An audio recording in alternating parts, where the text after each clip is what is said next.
You are now watching Farming with Duffy Ag. Welcome back to the channel. I'm actually doing my day job, so going around fixing some things. I got something to check over at Fairholme Farm in Woodstock, and I do believe that they're hauling manure. They're hauling solid manure, which we haven't checked that out at all. We've seen dragline, tanker yanking, my own manure. So appreciate you guys watching along, and I'll see when I get there if we can get some action going.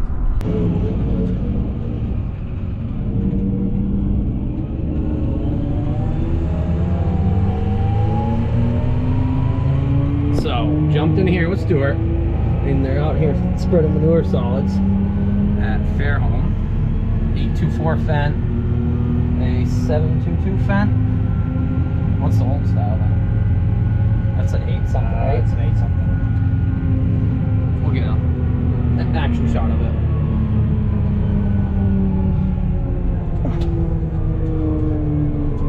With a tube line, and then the other one's a Miller, and there's another tube line spreader? Yep.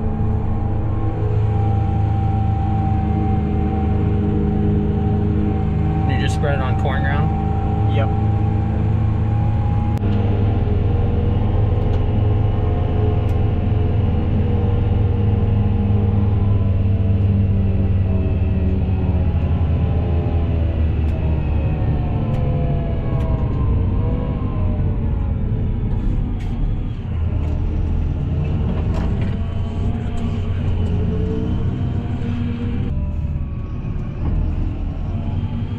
This all had cover crop put on it, right? Yeah.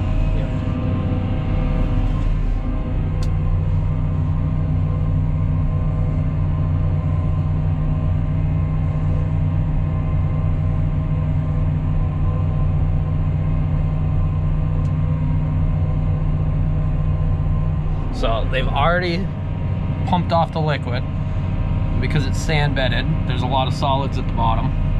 So that's what they're actually spreading now.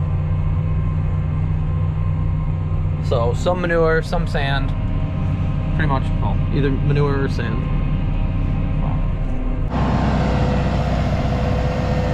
It's a hell of a unit. So 824 Fendt. Don't want to get too close to the business end of that. Nitro 575 RS. Does a good spread.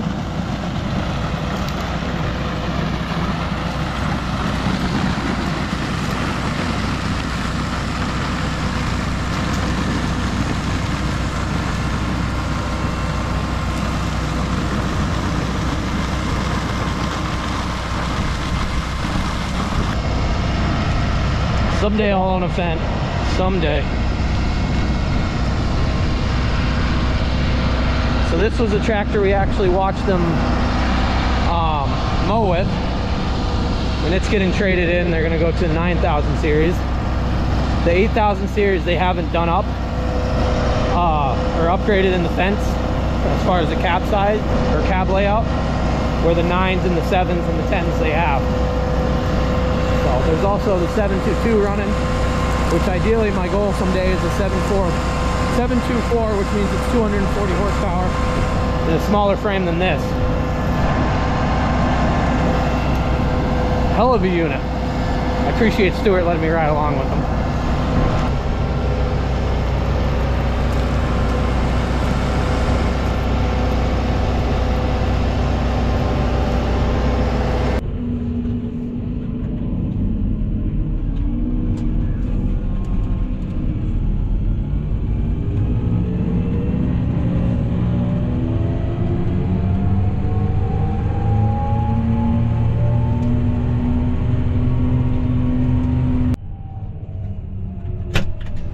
Appreciate the ride. Yeah, no problem.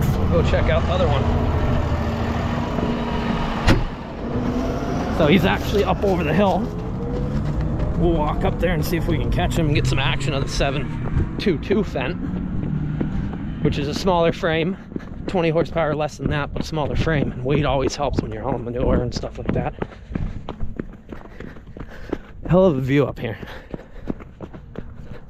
So there's the old one getting loaded down there. You can't really see it. I'm very out of shape. But the stuff I do for you guys to get some action shots.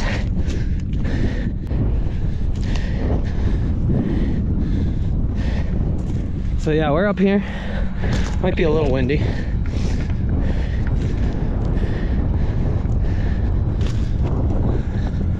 So there's a 722.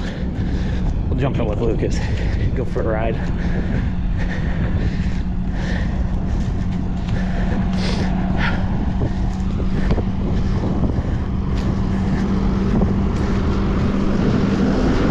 Freaking out of shape.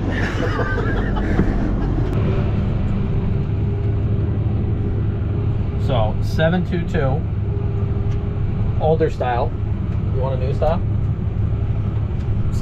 Someday. This is a tier 4 midterm, so there's no HER. But there is depth. There's depth downstream. That's it. So the motor's breathing clean. Yep. So it's actually a really good year to have. What year is this then? This is a 2014. This is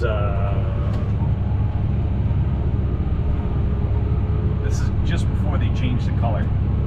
Oh, it's a lighter color on it. Yeah, this is the original Fendt green. Then they switched in like 2016. They went to nature green. Yep. And you plant with this. Yep. Bale, drill. And we do all this box spreading with this one. What's that for a box spreader? 5440 Hagedorn. It hold as much as that nitro? A little bit more.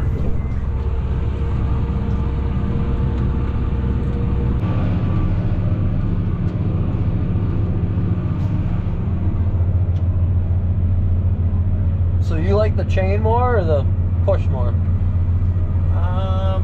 I think if you're trying to do real accurate spreading, the chain can, you know, if you were going to spread lime or something really concentrated, it would definitely pay to have the chain. But speed, This is a lot quicker than that nitro. because you have positive push all the time of like, You're not running down to a slower mount. right. But sometimes you got to be able to, depending on the viscosity, you need to be able to boogie, Yeah. which, you know, to just step on the pedal and go is worth a lot. But you got more going on here. Like you got to be careful how you're pushing against the gate, depending on the consistency of the manure. Yeah. So there's a little more thinking involved. Then the other one, you can kind of just open up the gate a certain amount and turn the chain on and not have to worry about it. This thing, if it's too thick and you don't open the gate enough, you're going to start pushing the gate. Bending a piston or something. Because this is actually, when they sell it to you, you can't do what we're doing now. What's that? Open it right up and That little block right there is a sequencing valve, and you're supposed to have the gate all the way up before the ram even moves. oh. So you just bypass that. Because when you get into kind of slurry manure, you need to like crack the gate and not lift it so much. it doesn't all just pour out. Not only that, but it'll like chuck it like wicked bad at you. So the more you can keep the gate down, the better. And when it's that slurry, it doesn't matter. It's going to push out anyway. So being able to break those two up, but you run the risk of if someone doesn't pay attention and they send that thing all the way back and the gate's not all the way up, then bad stuff happens. And you got a nice bent gate. Yeah. That makes sense. So the other one is, you know, They both have their pros and cons of that, right? They do. This one floats like crazy with the bigger tires. I mean, it goes really good in the soft going. But it's wide going down the road. Yeah. Yeah, because that's got to stick out 3 foot, Yeah, foot and a it's half on each side that's more. like 12 feet. Like, Doesn't fall right behind you. no, not like a manure tanker. Upgrading that to a 933. So 330 horse, and then that will go on a mower setup. Yep.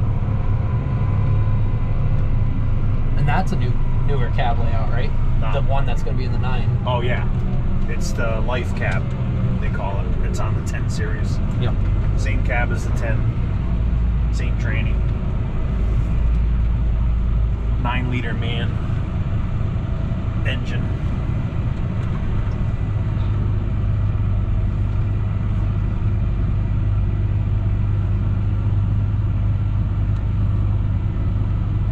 The bigger frame to mow with just because more weight, or you want it all around the horsepower?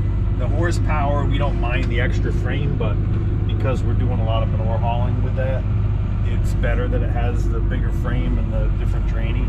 Yep. I just don't think an 828 would cut it and make us as happy as we want to be, and they have problems with that engine anyway. They still haven't. 828's the largest 800. Yeah.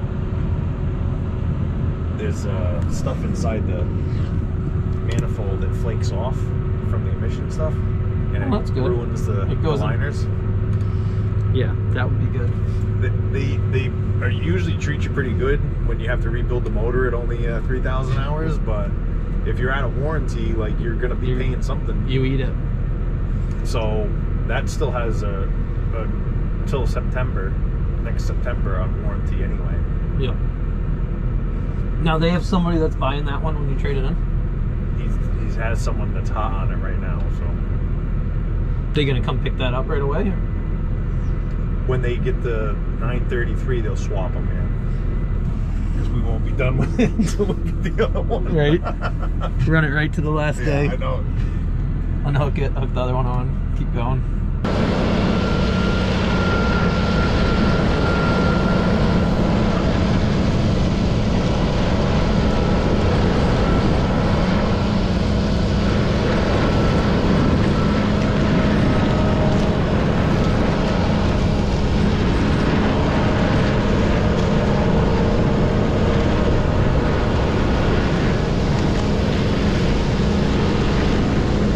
This one moves a lot quicker than that other one.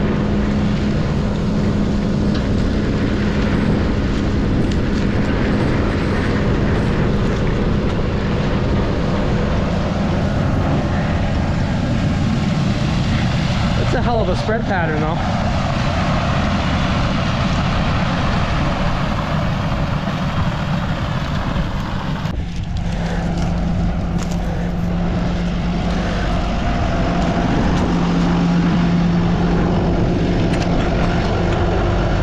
Way harder to keep up with this one.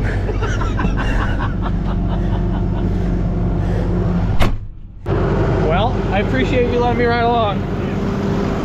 I'll see you at some point. So, they're all done. Well, I'm all done. I gotta take a phone call. So, they got 2 more days left of that. Well, I had to leave Lucas. So, Lucas is actually, if you guys didn't watch previous videos, he's from Valley Side, so Tim and Lucas at Valley Side. So he's out here hauling, and Stuart, who we rode with too. And Yanko's all revved up because he had to sit in here for a little bit. But yeah, Yanko had a party today. 2 farm visits. We're going to the 3rd actually right now. Otherwise, I would have rode around a lot longer. Yeah. I know there's a lot of comments that I should take you guys along for my day job a lot more, and it would be cool to show. I show when I can. You got to remember, I am working on somebody else's dime, getting paid by somebody else at that point, so it's not like I can sit around and show you guys everything I'm doing and take time out of my day, because making these videos actually takes quite a bit of time. Not only editing it, but actually getting the shots and everything else for you guys. So alrighty, I figured you guys would enjoy that, but I'm gonna keep on keeping on, and I'll see you guys in the next video. Thanks for watching.